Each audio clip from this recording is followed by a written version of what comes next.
며칠 동안 한파에 대한민국 전체가 꽁꽁 얼어붙고 있는 1월 말입니다. 노혜경의 그 엽새 이 추위를 뚫고 시작하도록 하겠습니다. 여러분들 건강 상태는 어떠세요? 예, 저는 살짝 나아가던 감기가 다시 좀 악화되어가지고 애고고 하고 있는 중입니다. 예, 전하는 말씀 듣고 돌아와서 노혜경의 그 엽새 달려보도록 하겠습니다. 예, 너무 추워서 예, 이런 날씨에도 출근하시거나 혹은 여러 가지 다른 일을 위해서 외출을 해야 되는 분들은 정말로 경상도식으로 말해서 단디 차려입고 나가시기 바랍니다. 예, 저는 세상에 코트를 2개나 껴입었어요. 예, 아침에 방송국으로 오느라고 벌써 아침은 아니군요. 예, 낮에 조금 전에 방송국으로 오느라고 합정역에서 나와서 아주 작은 길을 건너는데요. 거기 건물이 굉장히 높은 건물이 있기 때문에 칼바람이, 정말 심하게 몰아칩니다. 그 몰아치는 그 칼바람을 피해서 고개를 푹 숙이면서 걷는데 발밑에 비둘기 한 마리가 죽어 있는 거예요. 어디서 떨어졌는지 떨어지면서 내진탕을 일으킨 것처럼 뒷머리가 끼어져 있는데 깃털이 바깥으로 폴폴 날리는 것이 방금 떨어진 것처럼 보였습니다. 지난주에도 거기서 비둘기 2마리가 죽어 있는 걸 봤는데 갈 때 봤는데 올 때 보니까 자동차 바퀴들에 갈려가지고서 바닥에 완전히 발려 있더라고요. 그 모습을 보고 얼마나 며칠 동안 마음이 안 좋았던지 이 비둘기를 제가 안아다가 이 옆에 화단 흙위에 놓아주고 왔습니다. 예, 거기도 춥기는 마찬가지지만 최소한 지나다니는 차의 바퀴에 갈리지는 않을 거 아니에요. 예, 그 모습을 보면서 문득 그런 생각을 했어요. 저희 집에 길고양이 몇 마리가 와가지고 밥을 먹거든요. 예, 집에 키우는 고양이들이 있어서 집 안으로 들여서 키우지는 못하고 아파트가 아니구나. 저 빌라에 사는데 지하 주차장이 있어요. 그 지하 주차장에 스티로폼 박스 2개를 놓고 거기다가 헌옷가지 같은 걸 두툼하게 깔고서는 숙소로 하라고 하니까 상당히 여러 세대의 길고양이들이 거쳐갔어요. 어떤 어미가 새끼 3마리를 낳아가지고 거기서 기르기도 했고 그리고 부부가 와서 살기도 했고 전혀 연고가 없는 것 같은 고양이들이 항상 2마리 3마리씩은 와가지고 밥을 먹고 물을 마시고 그렇게 갑니다. 그러다가 어느 날 새끼 고양이 한 마리가 보니까 후진하는 차에 치인 것 같아요. 후진하는 차에 치여가지고서는 죽어 있더라고요.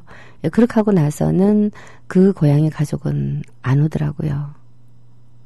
이 추운 날에 걔들이 다 어디 가서 뭘 하고 있을까? 얼어 죽은 건 아닐까? 그런 걱정이 굉장히 많이 됩니다. 물론 고양이 걱정만 되는 것은 아니죠. 사람 걱정도 정말 됩니다.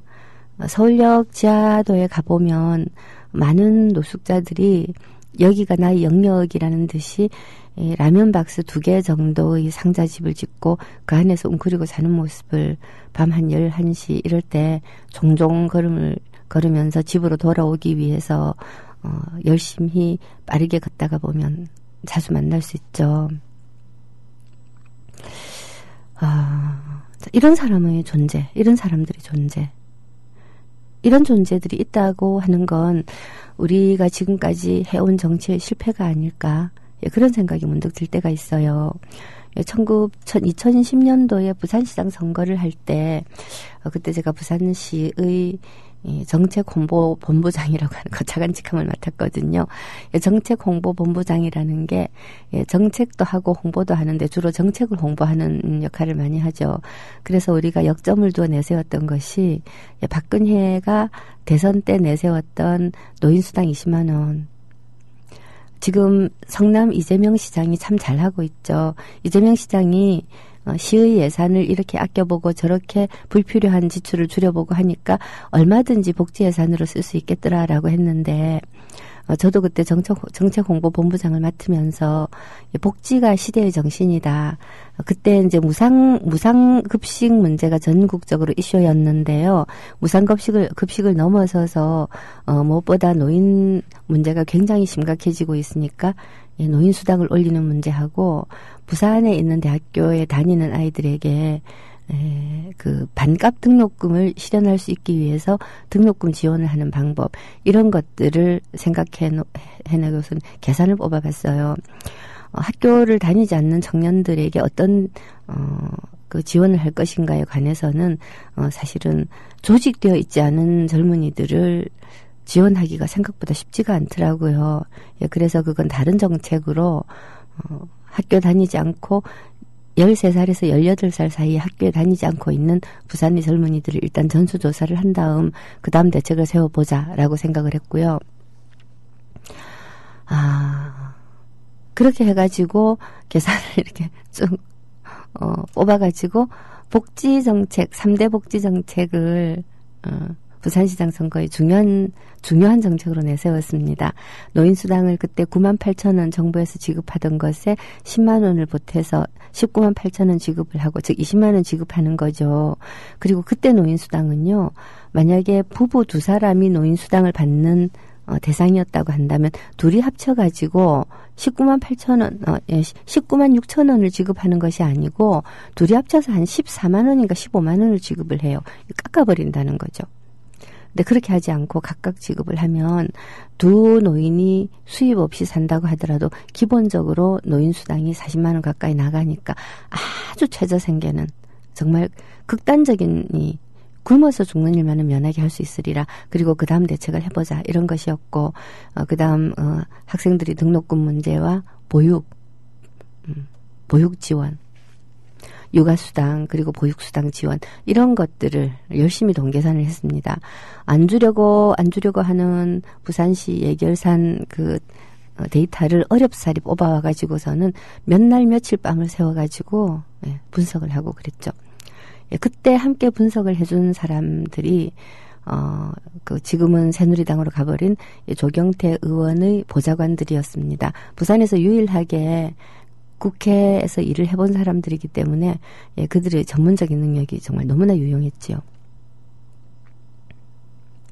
이때 이 복지 정책, 일종의 그 수당을 더 준다라고 하는 직접 급여잖아요.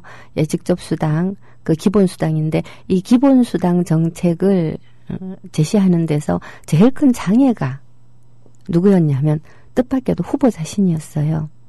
이분이 연세가 많으시니까 이런 직접 복지, 그리고 보편 복지, 직접 급여 지급, 이런 것들이 지니고 있는 그 실질적인 효과와 그리고 역사적인 정치적인 의미, 이런 것들에 대해서 숙지가 안 된 상태니까 흡사 돈 주는 것처럼 느껴지는 겁니다. 그리고 주변의 부자들이 후보와 후보 사모님께 말씀을 하는 거예요. 막걸리 선거도 아니고 사람들한테 돈 줄 테니까 표 달라라는 식의 그런 말도 안 되는 정책이 어딨냐. 후보가 우리하고 얘기할 때는 이 정책이 중요하다라고 하다가도 집에만 갔다가 오면 사람이 흔들리는 거예요. 여기 큰일 났다 이래가지고 우리가 후보에게 사람들이 삶이 어떤가 하는 걸 보여줄 수 있는 방법을 찾으려고 정말 애를 많이 썼습니다. 그래서 하루 종일 바지를 줍고 있는 할머니 뒤를 종일 같이 주우면서 따라다니게 해보자, 또는 할아버지 뒤를 따라다니게 해보자, 온갖 방법을 다 썼는데 마음 급한 후보가 종이를 빼가지고 하는 일을 또 하려고 하지 않죠. 적어도 하루 정도는 따라다녀봐야 이 노인들이 처지를 알 텐데요. 그래서 그 다음 생각한 것이 부산의 사회복지연대인가 하는 데가 있는데 거기 간사하고 의논을 해가지고 부산에서 가장 가난한 노인들이 많이 모여 살고 있는 지역으로 파견을 나가게 했습니다. 부산 사는 분들은 아실 겁니다. 단감동에 보면 굉장히 큰 아파트, 고층 아파트들이 즐비하게 있는데 그 고층 아파트와 고층 아파트 사이에 정말로 70살 넘은 노인들이 한 1,000명 정도가 모여 살고 있는 끔찍할 정도로 가난한 동네가 있습니다. 폐허라고 할 수 있죠. 정말 아주 끔찍할 정도로 가난한 동네인데, 부산에 보면 거의 이 텅텅 비다시피 한 빈민가가 된 그런 지역들이 꽤 있습니다만은, 여기는 텅텅 비어있는 그런 지역도 아니면서 노인들이 복지의 사각지대, 사람들의 관심의 사각지대에 한 1,000명 정도가 모여서 살고 있는 곳인데, 사회복지연대라든가 이런 일부 시민단체들만 관심을 가지고 있죠. 그곳으로 후보를 데리고 갔습니다. 나중에 이야기를 들어보니까요. 들어가는데 정말 쓰레기 정말 지천이고 냄새는 기가 막히게 많이 나고 예, 그렇게 방문을 똑똑 두드리고 문을 열고 들어서니 방 안에 막걸리병이 굴러다니는데 불도 전기불도 없는 저 컴컴한 안쪽 구석에 퀴퀴한 냄새에 둘러싸여 한 사람인지 시체인지 알 수 없는 삐쩍 마른 나무 같은 어떤 물체가 있다가 저기에 가득 찬 눈으로 후보를 노려보며 비직비직 일어나더랍니다. 그러더니 왜 왔냐고 무조건 욕부터 하기 시작을 하는데, 근데 이제 이 순간 후보는 60 넘은 노인이지 않습니까? 자기하고 비슷한 또래의 노인인데 사람 같지 않는 몰골에 먹는 것이라고는 하루에 한 병 막걸리. 바깥에 개들이 몇 마리 뛰어다니더랍니다. 원래 그 개를 키워서 생계를 유지했다고 해요. 근데 그런 것도 너무 술을 많이 마시고 하니까 여의치가 않은 거죠. 괴로우니까 술을 마시고 술을 마시니까 뭐가 더 잘 안 되고 이런 악순환 속에서 세상에 대한 적개심만 가득 키우고 있는 노인이었죠. 그 간사가 나오면서 그랬답니다. 이런 노인들에게 복지수당 20만 원은 생명줄입니다. 이 노인은 한 달에 5만 원으로 삽니다. 저는 굉장히 그때 충격받았던 게, 후보가 갔다가 온 거는 제가 알고 있었거든요. 갔다가 온 건 알고 있었는데, 시당의 후보 사무실에 자기 방에 들어가더니 문을 잠그고 나올 생각을 안 하는 겁니다. 바빠 죽겠는데 보고할 일은 산더미 같고, 또 후보가 또 선거운동 나가야 될 때도 있잖아요. 문을 잠궈버리고 안 나오니까 나중에 제가 너무 화가 나가지고 바깥에서 소리를 질렀어요. 도끼 가지고 와라. 문 때려 부수자. 그랬더니 이제 그제 열어주는 거예요. 그러더니 보니까 울고 있었어요. 왜 이러십니까? 아주 깜짝 놀랐어요. 왜 이러십니까? 그러니까 내가 그동안에 지금 한 4, 50년 정치한다고 했는데 난 정치 젖됐고 인생 헛살았다. 아니 도대체 무슨 정치를 어떻게 했길래 저런 사람들이 아직도 여전히 있다는 거냐. 도대체 우리가 지금까지 뭘 했냐. 이렇게 얘기를 하시는 거예요. 그건 한 정치인의 인생관이 바뀌어버리는 순간이었죠. 저는 그렇게 설명을 했습니다. 정치를 못했다기보다는 어떤 의미에서는 박정희 때 그 빈부격차를 감수하더라도 부의 파이를 키워가지고서 부자들이 가난한 사람들을 먹여 살리자라는 전략을 썼던 것이 근본적인 패착이었고, 그 다음 1980년대 이후에 전 세계적으로 신자유주의의 물결이 일었는데, 이 신자유주의 물결은 우수하고 경쟁력 강한 사람들이 더 많이 가지는 것은 당연하고, 경쟁력 없는 사람들은 도태되는 것이 당연하다라고 하는 그런 철학을 깔고 있습니다. 근데 우리는 1998년도에 IMF 사태를 맞이하면서 적어도 우리나라 전체에 아직까지 그때까지는 어느 정도까지는 있었던 공동체성이 완전히 파괴되고 신자유주의의 시스템 속으로 급격하게 밀려 들어왔어요. 그러한 상태로 10년 정도 지속이 된 우리 사회가 저러한 노인들을 돌볼 여력이 없다는 거, 그리고 저러한 노인들을 돌볼 여력뿐만 아니라 저러한 노인들을 돌보겠다는 의지조차 없었다는 거, 이게 우리의 현실입니다. 그렇기 때문에 노인수당 20만 원이라고 하는 복지정책을 내건 겁니다. 이때 이제 이 후보가 완전히 깨달았던 거예요. 자신들이 정치를 하고 있을 무렵의 복지는 정말로 힘겨워서 탈락하는 사람들 도와주기만 하면 나머지 사람들은 열심히 노력을 해서 자기 알아서 살 수 있습니다. 하지만 지금 세대의 복지는 아무리 노력을 해도 근원적으로 안 되는 사람들이 있죠. 근원적으로 안 되는 사람들, 이런 사람들을 위해서 정부가, 국가가 정말로 튼튼하게 뒷받침을 해줘야 된다는 것, 모든 사람을 돕지 않을 수 없다는 것, 모든 사람은 정부의 도움 없이는 일정 수준까지 도달하지 못한다는 것, 아주 몇몇 상위 한 10% 정도만 흔히 말하는 출발선까지 가 있는 것이고 나머지 사람들은 출발선에 가 있지도 못한다는 것, 그것을 도와주는 게 보편복지라는 것, 이런 것들을 비로소 깨닫게 된 거죠. 제가 이런 얘기를 왜 하는가 하면, 아침에 제가 비둘기를 보고 불쌍해서 옆으로 치워주고 하마터면 지가 갈 뻔하면서 고양이 밥을 챙겨주고 물그릇을 씻어서 바꿔주고 이러한 일들을 합니다. 모든 사람의 마음속에는, 저뿐만 아니고 모든 사람의 마음속에는 약하고 힘없는 존재들에 대한 연민이 있고 도와주고 싶어 합니다. 나의 여유가 조금만 있으면. 하지만 사람이 모든 사람을 그런 식으로 도울 수가 없기 때문에, 그리고 사람을 돕는다는 것은 말을 할 줄을 몰라서 사실은 제대로 요구할 수 없는 고양이를 돕는 것하고는 다릅니다. 고양이가 사람에게 요구할 수 있는 것은 문 앞에 와서 밥 줄 시간을 기다리는 정도죠. 하지만 사람은 그렇지 않지 않습니까? 그렇기 때문에 사람을 돕는 것은 시스템을 통해서 해야 되고, 제도를 바꾸고 국가의 예산을 투입하고, 그렇게 해서 해야 되는 것인데, 여기에 대한 인식, 이런 것이 왜 필요하다는 것에 대한 인식을 한다는 일이 정말 쉬운 일이 아니죠. 이건 정말 근원적으로 생각을 바꿔야 되는 일이고요. 이 근원적으로 생각을 바꿔 나가는 과정에서 가장 수혜를 받아야 될 사람들이 이러한 방식은 북한적이다, 종북이다, 이런 식으로 거부를 하기도 하고요. 참 어려운 점이 많습니다. 그래도 바꿔야 되는 거잖아요. 해마다 선거철이 돌아오면 바꾸자라는 이야기들을 합니다. 도대체 어떻게 바꿀 것인가? 그 대원칙을 이야기하는 정치인들은 많지 않습니다. 단지 바꾸자는 구호들은 참으로 많이 이야기를 하죠. 아침에 안철수 신당과 천정배 신당이 하나로 합쳤다는 뉴스를 봤어요. 헌법적 가치와 민주개혁적 비전 국민의당 정강정책에 담기로 하고 합리적 중도개혁 인사를 참여시키고 신당 추진 인사를 통합하도록 노력하겠다. 이런 식의 그 이야기를 내걸고 전격적으로 통합에 합의했다라고 하는 소식입니다. 보니까 연합뉴스에 오늘 아침 10시 44분 제가 방송 시작하기 직전에 통합 발표를 했어요.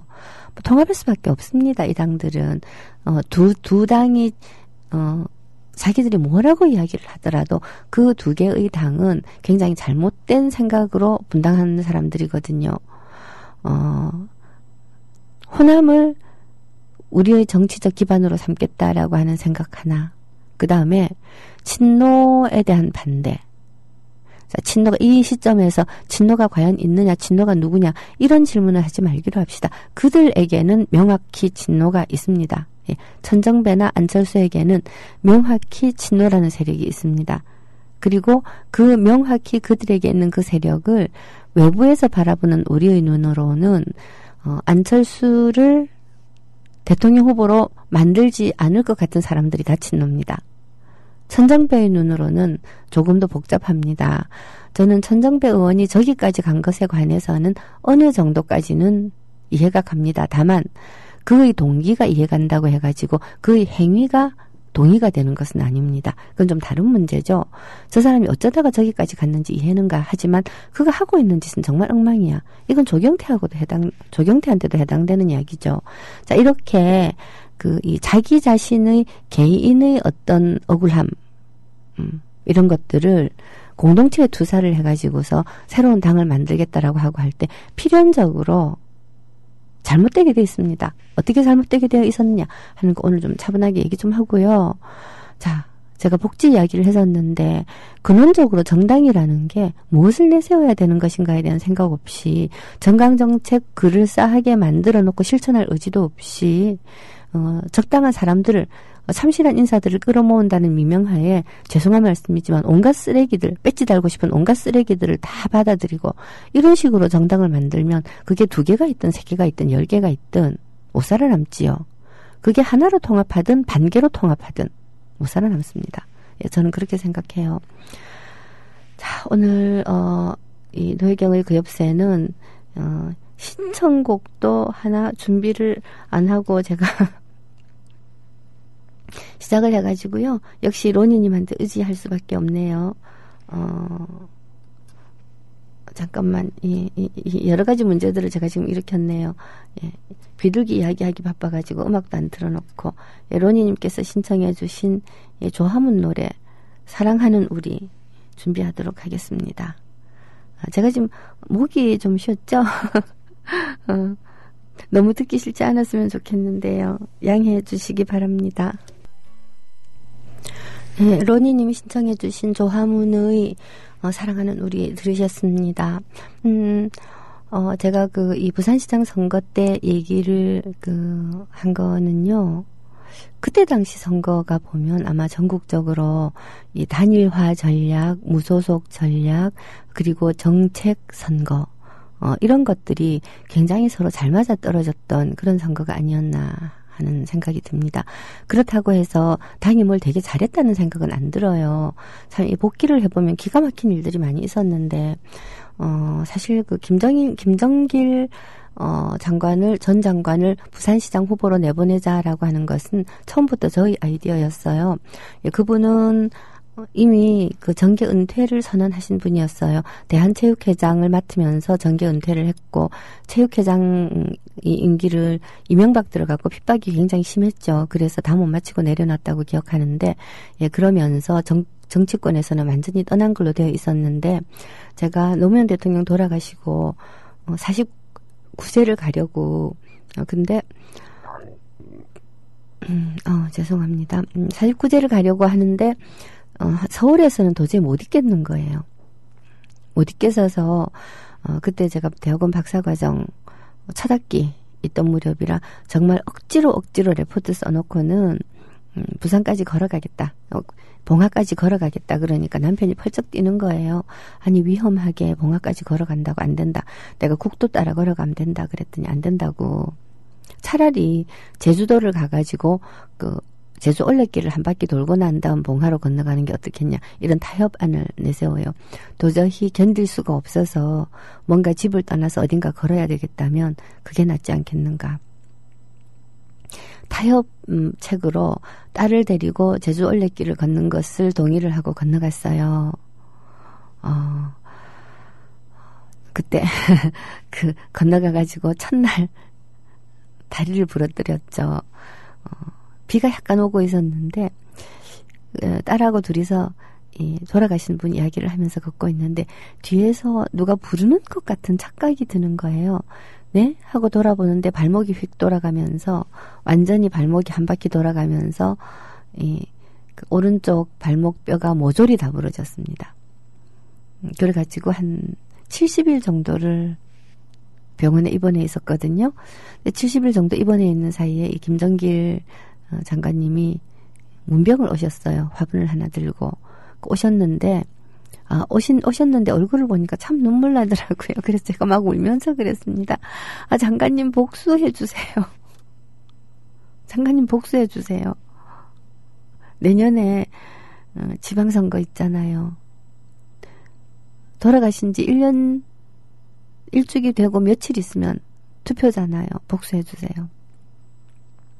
그랬더니 이분이 아무 말도 안 하더니 그럽니다. 복수는 잊어버려야 되고 그러나 우리 마음속에 한은 있으니까 풀어봐야 되겠지. 그랬는데도 후보로 내세우는데 참 힘들었습니다. 본인도 물론 미적거린 점도 있고 전략을 잘못 선점한 적도 있었지만 이 와중에도 그 당의 분들의 경우에는 당리당략을 생각하는 건 그래도 우아한 거고요. 당 내에 우리 세력 누군가 또 뭐 후보들끼리의 어떤 각축, 네 편이다 내 편이다 작은 계파 싸움. 지금 더민주가 보여주고 있는 온갖 종류의 문제점들이 그때도 여전히 똑같이 있었거든요. 그래서 나중에는 급기야 이런 일까지 다 있었습니다. 대법원에서 조만간 유죄 선고를 앞두고 있는 김민석 최고위원이 자기가 경선을 하겠다는 거예요. 부산시에서 부산시당 전체가 김정길로 추대하겠다라고 하는데도 당에서 말을 안 들어요. 중앙당에서. 그래서 기어이 경선을 하자고 해서 시간 낭비, 인력 낭비, 정책 다듬는 시간 낭비, 홍보모 낭비, 거기다가 그 내부적인 심리적 분열, 이런 것들이 정말 심했었거든요.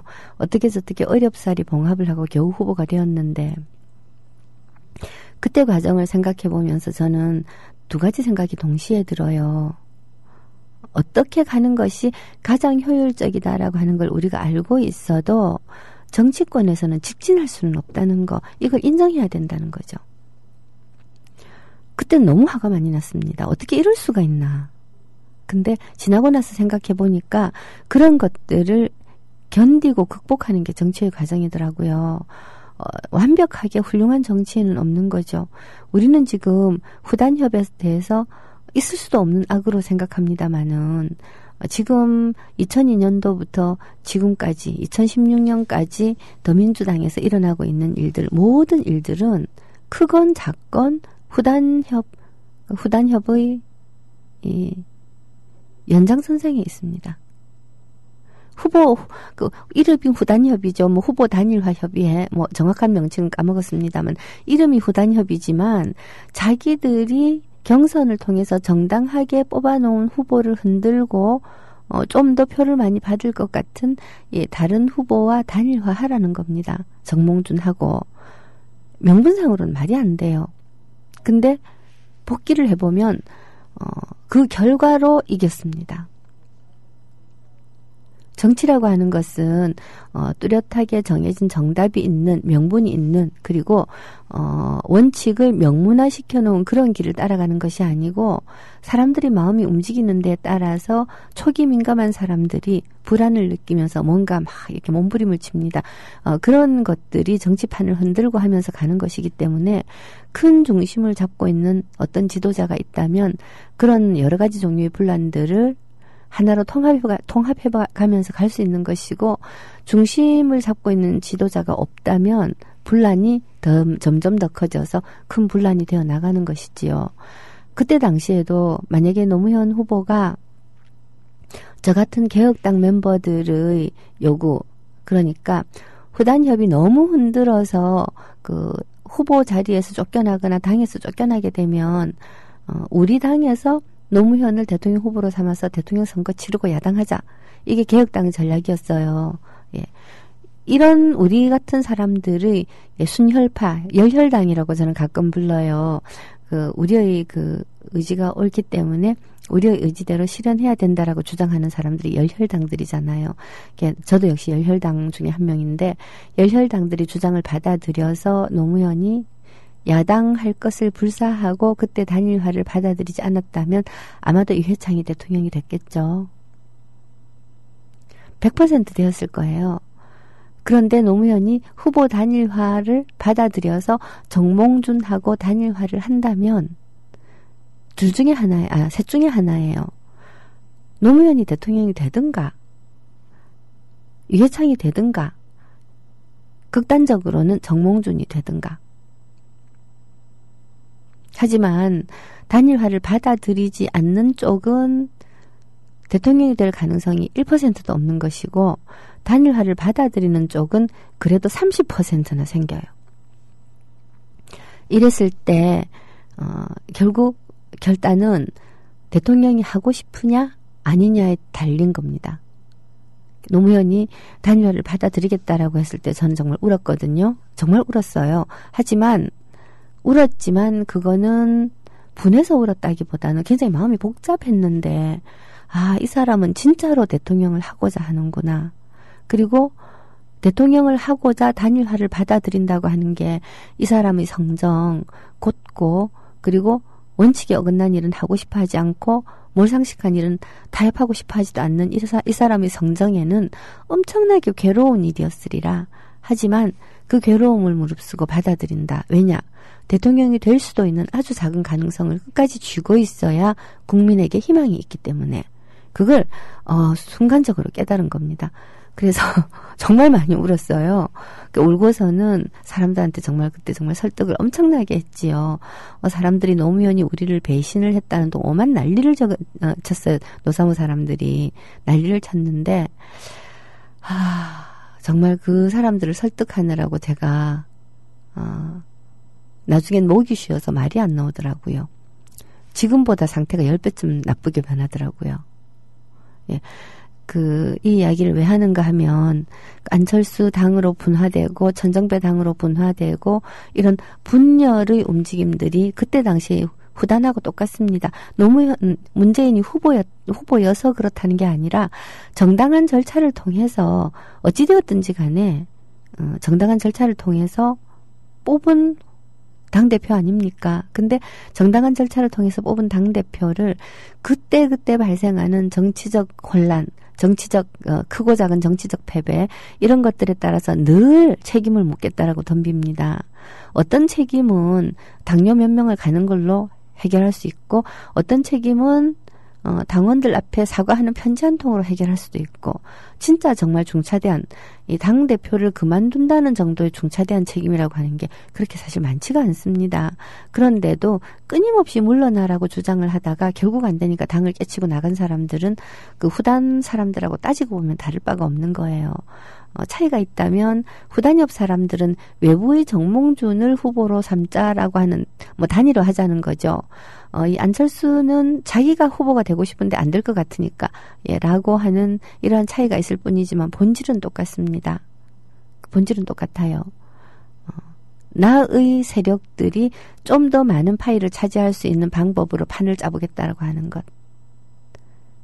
근데 이건 화를 내고 미워하고 분개하고 까지 할 필요가 없는 정치의 일상적인 과정이다라고 받아들이는 마음이 좀 필요할 것 같습니다. 분열은 일상적인 것이고 위기에는 통합하게 되어 있습니다. 아직까지 깨놓고 말해서 위기가 아닌 겁니다. 박근혜가 너무 못하고 있고 너무나 무능하다는 것.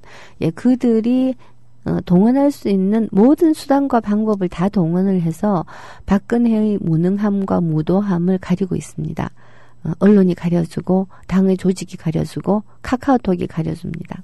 하지만 적어도 절반의 국민들이 지금 대한민국의 정부가 없는 거나 마찬가지고 그리고 지금 대한민국에서 정치하고 있는 수많은 사람들이 정말 국민을 위한 정치라고는 털끝만큼도 하지 않고 사리사욕을 채우고 있으며 현재의 정황으로는 폭동이라든가 혁명 이런 걸 할 수가 없기 때문에 선거를 통해서 바꾸는 것 아니고는 단 1%도 바꿀 수 없다라는 걸 모두가 다 잘 알고 있습니다. 알고는 있으나 아직 시간 많기 때문에 인정하고 싶지 않기 때문에 서로 싸우고 서로 비난하고 분열하고 욕하고 이렇게 하고 있는 거죠. 서로 심하게 싸울수록 통합의 의지도 강렬해진다는 거. 이게 정치의 참 재미난 역설입니다. 그러므로 지금 안당과 천당이 하나로 전격적으로 통합했다라고 하는 것은 이제 위기감이 시작되고 있다라는 뜻으로 받아들여도 좋을 것 같습니다. 우리 그 미디어 협동조합 조합원들은 모든 유권자들 중에서도 가장 많이 훈련되고 그리고 정치에 대해서 가장 많이 이해하고 있는 유권자들에 속합니다. 결국 노사모 하셨던 분들, 촛불 때 촛불 한번 들어보셨던 분들, 이런 분들이 언론이 얼마나 문제인가를 깨닫고 언론운동을 하겠다고 모이신 거잖아요. 언론이 결국은 문제구나라고 깨닫는 사람들이 대한민국에서는 가장 각성한 유권자에 속합니다. 그러니까 중심을 잘 잡고 일희일비하지 말고 이러한 일들이 벌어지고 있구나라는 것에 대한 지식과 정보는 늘 가지고 있되 끝에 가서 어떤 선택을 할 것인가 여기에 대해서는 굳센 마음을 가져야 되지 않을까 그런 생각을 합니다. 신청곡이 없다고 하니까 오즈님께서 리쌍의 변해가네 신청해 주셨습니다. 변해가네를 듣죠. 변해갑니다. 확실히 변해가거든요. 변해간다는 우리 믿어야 합니다. 모든 것이 너무 쉽게 변해가지요. 사실 그 더민주당 한번 기억을 더듬어 보십시다. 민주당 사실 이 더민주당의 역사는 언제부터라고 해야 될지 잘 모르겠습니다만은 가장 거칠게 잡아도 적어도 2003년 열린우리당부터 잡아야 될 것이고 3당 합당 이후의 그 새정치국민회의 평화민주당 새정치국민회의 새천년 민주당 그리고 잠시 분열했다가 다시 열린우리당과 민주당으로 분화했다가 다시 합치고 하는 이런 일련의 과정을 거쳤어요. 그 중간에 꼬마민주당도 합류하고 개혁당도 합류하고 하면서 결국은 김대중과 노무현의 이 정통 야당의 끊임없이 곁가지가 생겨났다가 합쳐지고 하면서 들어온 거죠. 과연 안철수가 새누리당에 통합되어야 될 사람일지 민주당에 통합되어야 될 사람일지 그건 결과로밖에 우리는 알 수 없습니다만은 그러나 어쨌든 그도 야당에 통합하겠다고 왔던 사람이지 않습니까? 예, 그렇거든요. 이제 흔히 이 민주당을 예, 중도 진보 정당이라고 부릅니다. 중도 진보 정당. 자, 중도가 무엇이냐?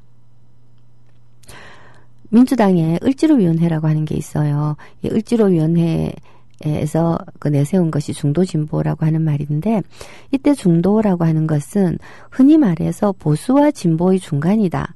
좌와 우의 중간이다. 이런 것이 아닙니다. 중도는 어중간하게 양쪽이 적당히 섞여 있는, 어떤 때는 이거고 어떤 때는 저거고인 그런 것이 아니고, 한자에서 이 중자는 되게 재미있는 거예요. 중자를 가만히 보시면 이 네모 사이에 쐐기둥이 하나 딱 받치고 있는 그러한 모양을 하고 있죠.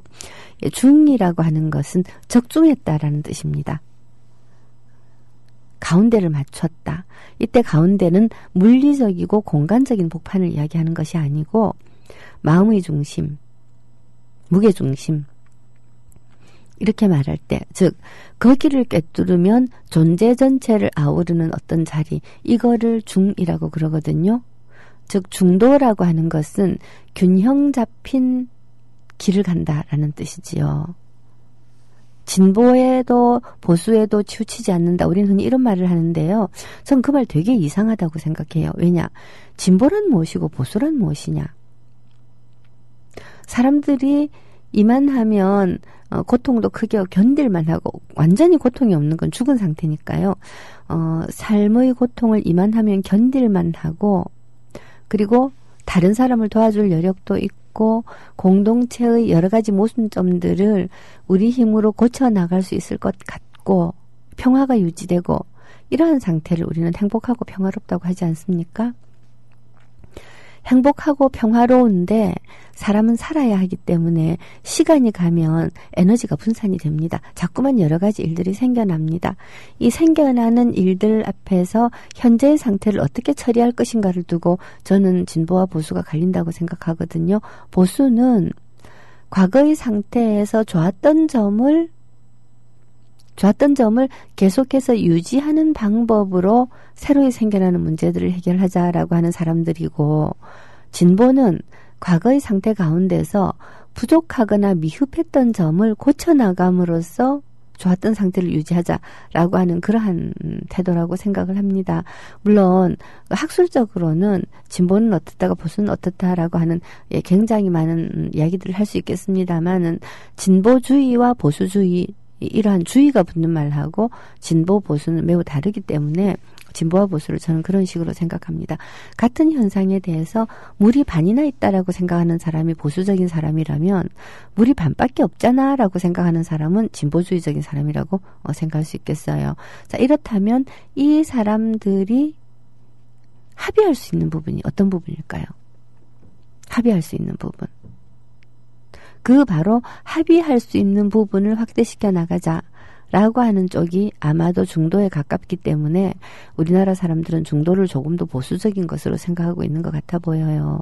하지만 을지로위원회 같은 스타일의 보수 중도라고 한다면 모순되고 잘못된 점, 특히 약자들이 고통받게 만들어주는 구조들은 고쳐내야 되는 것이고, 그리고 강자들에게도 그렇잖아요.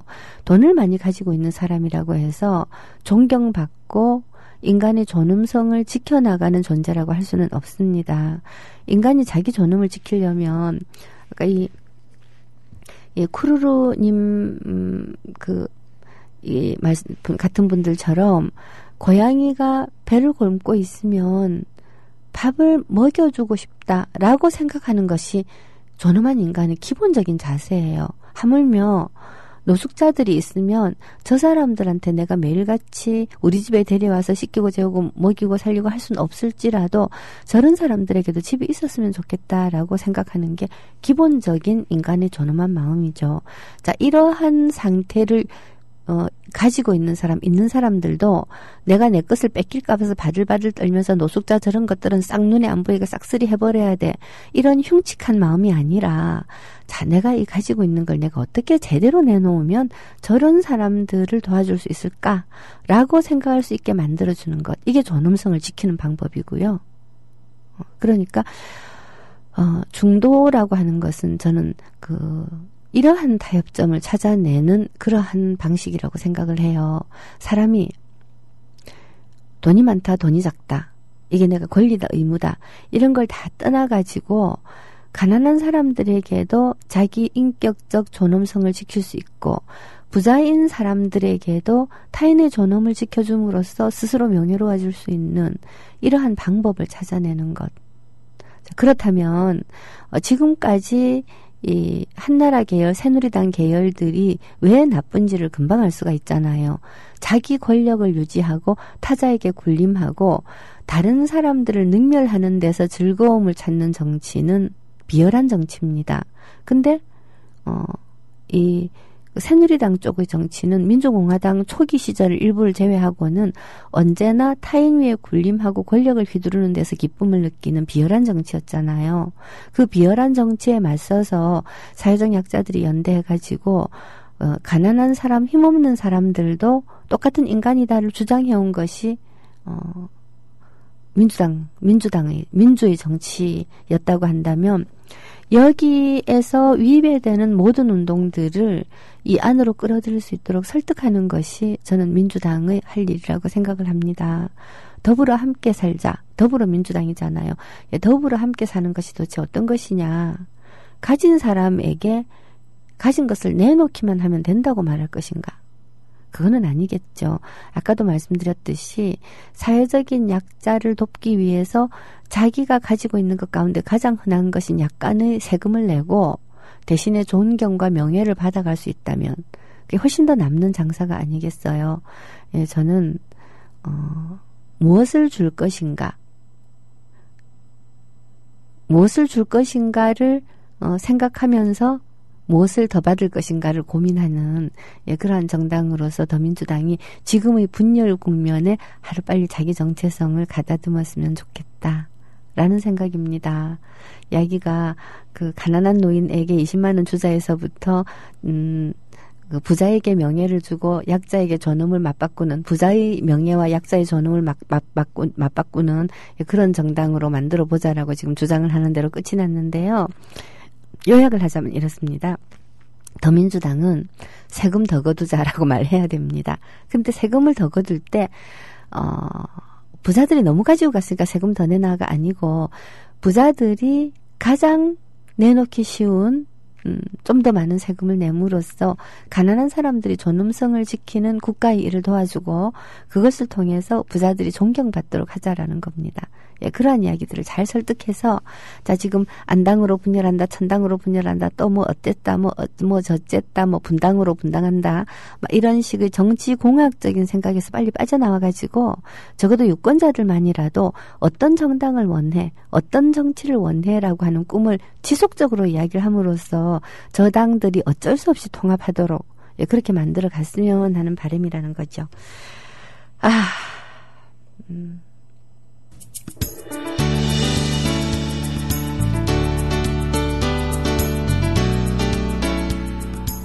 네. 제가 오늘 방송하려고 메모해 온 이야기는, 완전히 이 내용은 아니었는데, 진짜로 자꾸만 옆으로 셉니다. 예, 이제 정치의 계절이 다가오고 있기 때문에 저도 북한에서부터 간간히 벗어나서 우리 정치에 관한 과거 노사모가 했었던 일들을 복귀하면서 얘기를 좀 해보고 싶거든요. 예, 여러분들도 함께 많이 도와주셨으면 합니다. 노혜경의 그 엽세 오늘 시간은 여기서 마무리하겠습니다.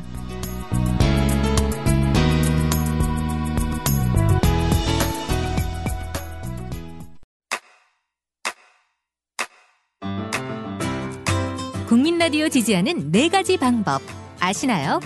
다운로드하기, 별점 주기, 댓글 달기, 구독하기. 국민라디오를 보다 많은 이들에게 전할 수 있는 가장 손쉬운 방법.